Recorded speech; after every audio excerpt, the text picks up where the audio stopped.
तो 26-27 साल के बाद में दिल्ली में बीजेपी की सरकार बनी है और किस तरीके से प्राथमिकताएं होंगी, क्या चुनौतियां होंगी, क्योंकि पहली कैबिनेट की बैठक भी इस वक्त चल रही। इसी विषय पर करेंगे हम चर्चा। इससे जुड़ा है आज का हमारा विशेष। दिल्ली में अब रेखा राज, क्योंकि रेखा गुप्ता मुख्यमंत्री हैं और उनके एक नेतृत्व में एक सरकार गठित हुई है और किस तरह से एक्शन में आगे बढ़ रही, इस विषय पर बात करने के लिए खास मेहमानों का पैनल हमारे साथ मौजूद। उनका परिचय आपसे कराते हैं। गोपाल कृष्ण अग्रवाल हैं, प्रवक्ता भारतीय जनता पार्टी के। इसके अलावा मिहिर मिश्रा हैं, आम आदमी पार्टी के समर्थक, राजनीतिक विश्लेषक हैं। वरिष्ठ पत्रकार समीर चौगांवकर जी, आप तीनों को बहुत स्वागत है। गोपाल कृष्ण जी, शुरुआत आपसे ही, क्योंकि इस वक्त जब हम बात कर रहे हैं तो पहली कैबिनेट की बैठक चल रही है।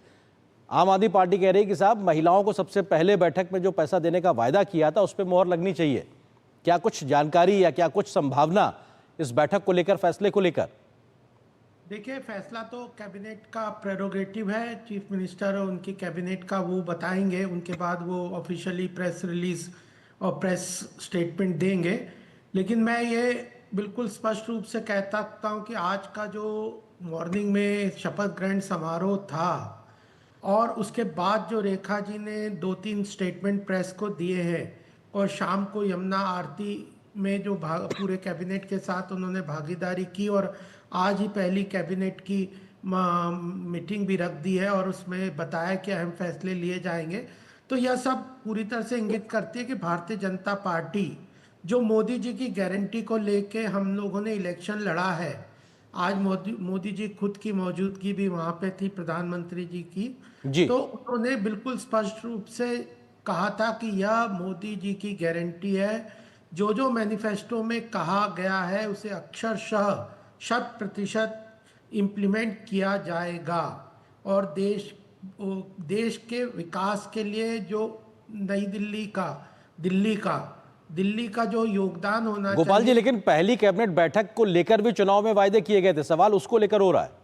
बिल्कुल, तो जो वायदे किए थे वो पूरे किए जाएंगे और ये बात है ही नहीं कि ये जो वायदे किए पहली बैठक में वो सारे पूरे नहीं होंगे। ऐसी कोई इंगित करने वाली कोई चीज ही नहीं, क्योंकि भारतीय जनता पार्टी का इतिहास ही इसी बात पे टिका हुआ है कि जो वादे करेंगे, जो कहें जनता के साथ, उसको पूरा अक्षर। ठीक है मिहिर जी, सवाल ये है कि आज यमुना आरती में शामिल होकर रेखा गुप्ता और उनके पूरे कैबिनेट ने इस बात का संकेत दे दिया है कि यमुना सफाई उनकी सबसे बड़ी प्राथमिकता के तौर पर है और एक तरीके से चुनावी वायदे में देखा जाए तो यमुना की गंदा रहना, पोल्यूटेड रहना, ये आम आदमी पार्टी को बहुत महंगा पड़ा और अब मौजूदा नई सरकार इसको प्राथमिकता के साथ आगे बढ़ा रही है। एक संदेश दिया उन्होंने सीधे तौर पे।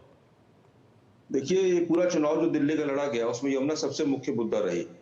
अब जब यमुना मुख्य मुद्दा रही तो उसको लेकर के प्रधानमंत्री मोदी का भी संबोधन रहा, उन्होंने यमुना मैया की जय के नारे लगाए। उसका फिर नतीजे आएगा, उसका यमुना के विजुअल्स भी ऐसे देखने को मिले जहां सफाई का एक सिलसिला शुरू हो रहा है। पर लेकिन जो ये टास्क है बहुत मेहनत टास्क है, क्योंकि अब जो आम आदमी पार्टी का पहले ये आरोप रहता था कि भाई डबल इंजन की सरकार नहीं होने के कारण उनको नुकसान होता है और एलजी काम नहीं करने देते हैं।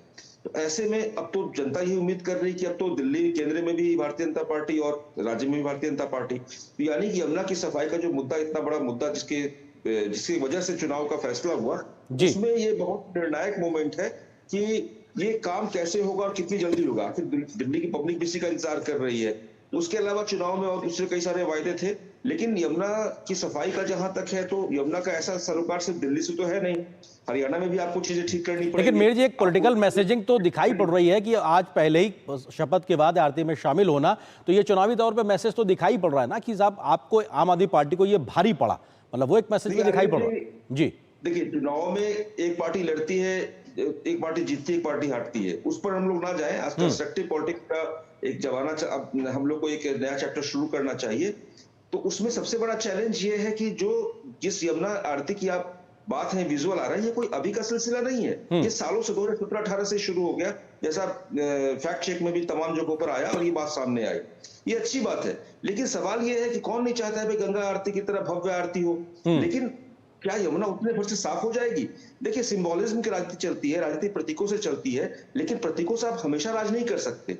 तो भारतीय जनता पार्टी के लिए बहुत दोहरी चुनौती है और इस चुनौती पर कैसे खड़े उतरते हैं जनता के आप। बिल्कुल, ये बहुत महत्वपूर्ण है कि सिर्फ प्रतीकों से नहीं होगा, उसको करके दिखाना होगा, क्योंकि जनता ने इसीलिए समर्थन दिया। मैं आता हूं आपके पास में, वरिष्ठ पत्रकार समीर चौगांवकर जी हमारे साथ हैं। समीर जी, नई सरकार, नई प्राथमिकताएं और अभी इस वक्त पहली कैबिनेट की बैठक, क्या एक बड़े संदेश संकेत आज के इस पहले दिन के हैं? देखिए, मुझे लग रहा है कि जो आज संकेत मिल रहा है कि जिस तरीके से शपथ ग्रहण हुआ और अब पूरी कैबिनेट दिल्ली की आज यमुना सफाई और यमुना आरती के लिए गई है, यमुना की सफाई शुरू हो चुकी है। मुझे लग रहा है कि इस संकेत की बात नहीं है, आपकी इच्छा शक्ति भी दिखना चाहिए। अरविंद केजरीवाल को 10 साल मिले थे, क्या अरविंद केजरीवाल ने कोई इच्छा शक्ति दिखाई यमुना को सफाई को लेके?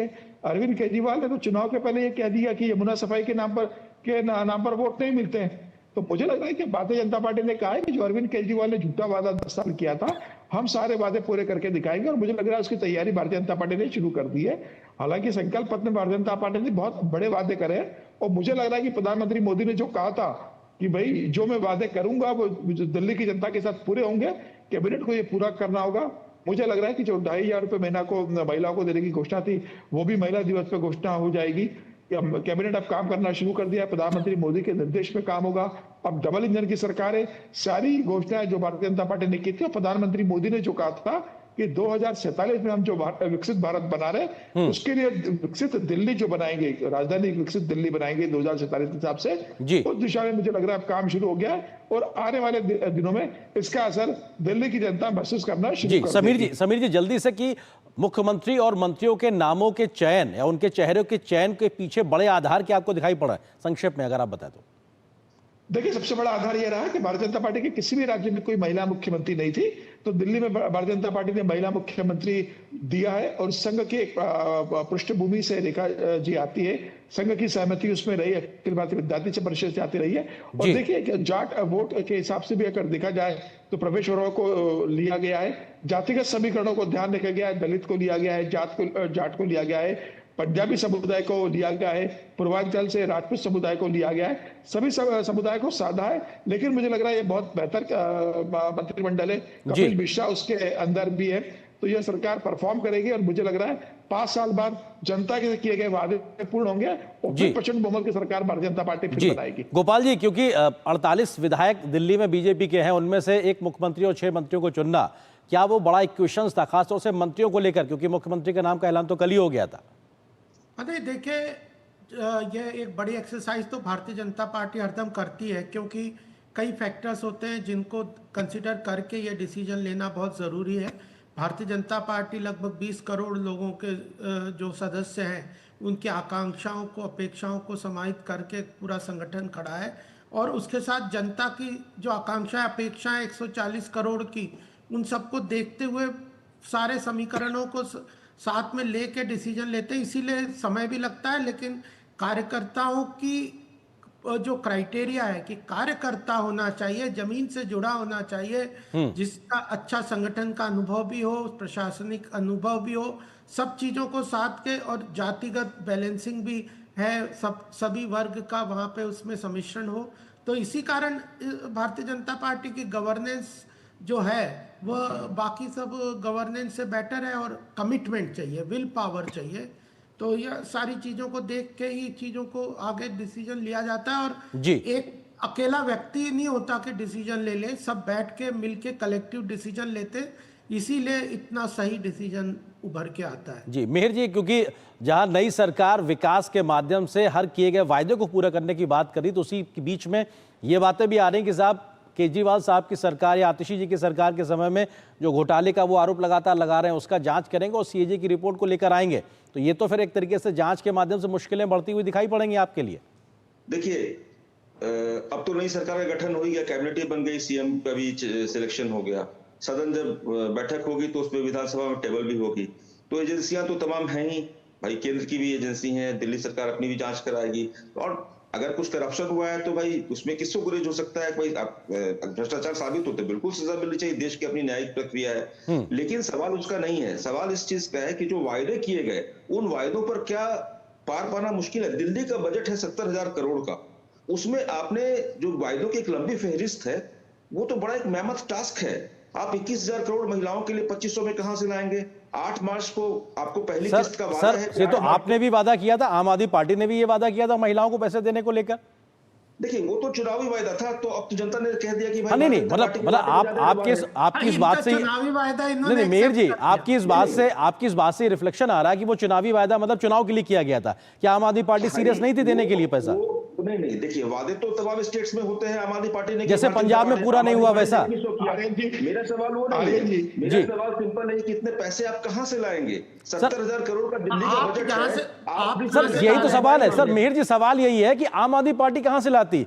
मान लीजिए चुनावी नतीजे आपके पक्ष में होते तो वो कहां से लाते? क्योंकि पंजाब में 2.5 साल हो गए, महिलाओं को पैसे नहीं मिले, तो क्या उसी तरीके से वायदा किया गया था? ये मॉडल रहा जो उनकी तरफ से दावा रहा, यही रहा कि भैया हमने फ्री बिजली दिया, पानी दिया।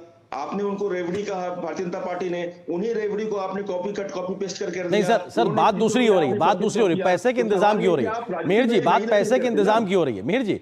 वायदे तो उन्होंने कॉपी पेस्ट कर लिए तो बात हो गई, लेकिन बात पैसे के इंतजाम की हो रही है। भ्रष्टाचार अगर नहीं करेंगे तो सारे पैसे सरकारी योजनाओं के 8 मार्च को पैसे कैसे पहुंचाएंगे? ये सबसे बड़ा भ्रष्टाचार सवाल करेंगे है। तो समीर जी मैं आपके पास आता हूं, गोपाल जी जल्दी से जवाब, 8 मार्च तक पैसे कहां से आएंगे दिल्ली सरकार के पास? गोपाल जी जल्दी से जवाब। हाँ देखिए, भ्रष्टाचार रोक देंगे तो अपने आप सरकार के पास बहुत पैसे हैं, अपने कार्यकर्ताओं को पैसे बांटने का काम करेंगे, चाहे मार्शल बना के और उनके तरह के। तो ये सरकारी जो धन आबकर नीति में पैसा पर्सनल रूप में खाएंगे तो सरकार के पास कहाँ रिसोर्स जाएगा? तो सरकार केंद्र में 36 लाख करोड़ की जन कल्याणकारी योजनाएं हम 11 वर्ष में कर पाए हैं, जन कल्याणकारी योजना, इसलिए कि उसमें से भ्रष्टाचार खत्म करके 100% ट्रांसफर किया है। ठीक है, आप कह रहे हैं कि भ्रष्टाचार खत्म करेंगे, पैसा आ जाएगा और अगली योजनाओं के लिए लागू होगा। समीर जी आप जल्दी से अपनी बात रखना चाहते थे। समीर जी बिल्कुल, देखिए मेरे जी बता रहे हैं कि चुनावी वादा था, तो चुनावी वादा दिल्ली में भी किया और पंजाब में भी किया है।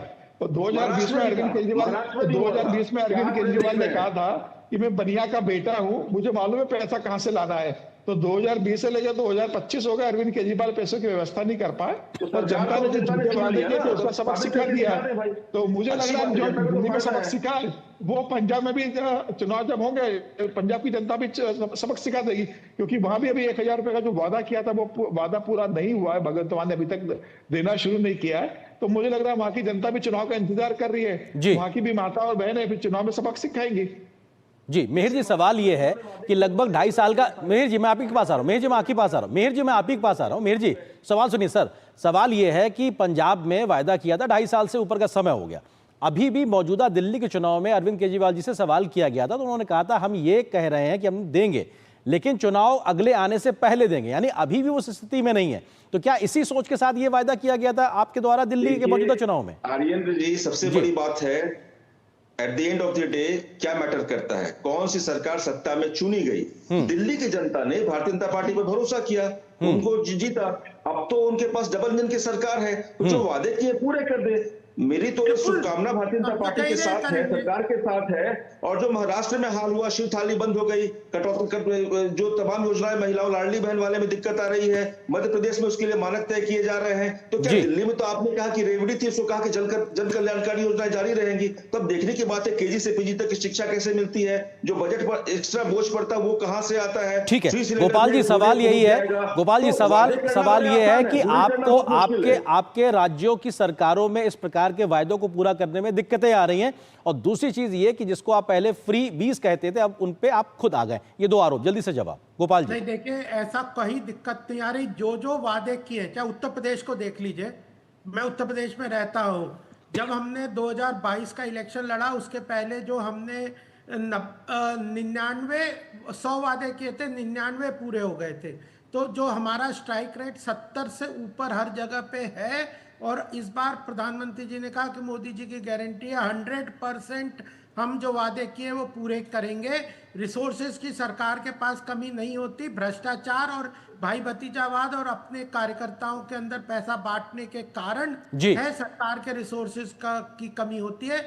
सरकार अगर बजट में प्रावधान करके जनता के हित में डायरेक्ट बेनिफिट ट्रांसफर के माध्यम से पैसा देती है तो वह जन कल्याणकारी योजना ही कहलाती है। फ्री बिल मतलब भ्रष्टाचार करो, अपने भाई भतीजों को पैसे बांटना शुरू करो, करप्शन करो, लीकेजेस करो। ठीक है, आप कह रहे हैं कि आप करप्शन को कंट्रोल करके ये काम कर पाएंगे। समीर जी एक फाइनल कमेंट आपसे, क्योंकि ये देखिए एक तथ्यात्मक बात करते हैं, आप एक पत्रकार के नाते बात को बेहतर समझेंगे कि मौजूदा समय में अगर दिल्ली के बजट को देखा जाए तो वो घाटे के लिहाज से दिखाई पड़ रहा है। ऐसे में इतने जो सामाजिक योजनाओं के वायदे हैं वो उसको वास्तविकता में उतारना एक मुश्किल चुनौती तो होगी ना मौजूदा नई सरकार के लिए। नहीं, निश्चित रूप से होगी, लेकिन अब केंद्र सरकार का समर्थन है, केंद्र सरकार में भारतीय जनता पार्टी की सरकार है, तो मुझे लग रहा है कि बजट बढ़ाने की कोई दिक्कत नहीं है। अगर 70,000 करोड़ का बजट है तो हो सकता है केंद्र सरकार जो वादे पूरे करना है उसके लिए दिल्ली सरकार को अतिरिक्त फंड उपलब्ध कराए। तो ये प्रधानमंत्री मोदी की अब जिम्मेदारी है कि उन्हीं का कमिटमेंट है और प्रधानमंत्री मोदी मुझे लगता है ये सारी जिम्मेदारी पूरी करेंगे, चाहे फिर दिल्ली का बजट बढ़ाना हो, चाहे किसी तरह की सहायता करनी हो या किसी और से कटौती करके जनता को देना हो। भारतीय जनता पार्टी अपनी सारे वादों को पूरा करेगी। मैं ये बात आपसे कहना चाहता हूँ कि प्रधानमंत्री मोदी कह चुके हैं कि प्रधानमंत्री मोदी की गारंटी पूरी होने की गारंटी होती है और वह गारंटी पूरी होगी। और उसी भरोसे में दिल्ली की जनता ने प्रधानमंत्री मोदी की गारंटी पे भरोसा कर भारतीय जनता पार्टी को 48 सीटें दी है और अब भारतीय जनता पार्टी यह पूरे करेगी। आने वाले दिनों में दिल्ली की जनता यह महसूस करेगी। बिल्कुल, सबको उम्मीद भी यही है क्योंकि बहुत बड़ी बड़ी चुनौतियां हैं। जल्दी से वो चुनौतियों से पार पाके जनता को निजात मिले, खासतौर से यमुना प्रदूषण हो, वायु प्रदूषण हो या फिर कूड़े के ढेर हो या फिर आम लोगों की सामाजिक योजनाएं। बहुत शुक्रिया आप तीनों मेहमानों को हमारे साथ जुड़ने के लिए। फिलहाल वक्त इतनी अनुमति दे रहा है, बहुत शुक्रिया आप तीनों का। और यहाँ पर एक छोटे से ब्रेक के लिए रुकते हैं। ब्रेक